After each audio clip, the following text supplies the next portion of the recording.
हमारी बेटी के लिए एक से एक रिश्ते आ रहे हैं, पर तुम नाम ही नहीं ले रही हो सुमन।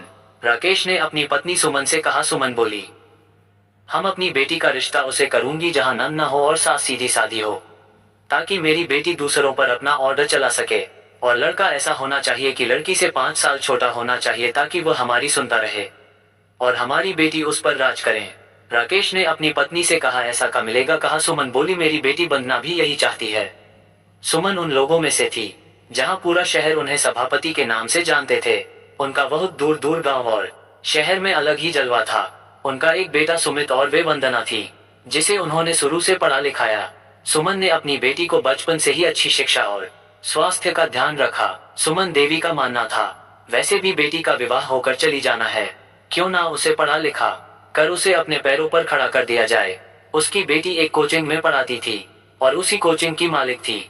उसने वह कोचिंग करीब बहुत बड़ी हो चुकी थी और बेटे ने बड़ा होकर अपने पापा के बिजनेस को बड़ा किया। वैसे सुमन बड़ी ही सोच रखने वाली महिला थी। ऐसा अपनी बेटी के लिए ऐसा घर चाहिए जहां उसकी बेटी की ही गुणगान हो, उनकी बेटी को कोई तकलीफ ना हो, बेटी दबदबा हो। सुमन जानती की थी जहां सास सीधी साधी हो तो वह सुमन की हर बात मानेगी, और जहां पति छोटा हो तो उसकी बात को दबा दी जाएगी और जो भी सुमन करना चाह कर सकती है। और कुछ समय पश्चात बेटी के लिए का मिल ही गया।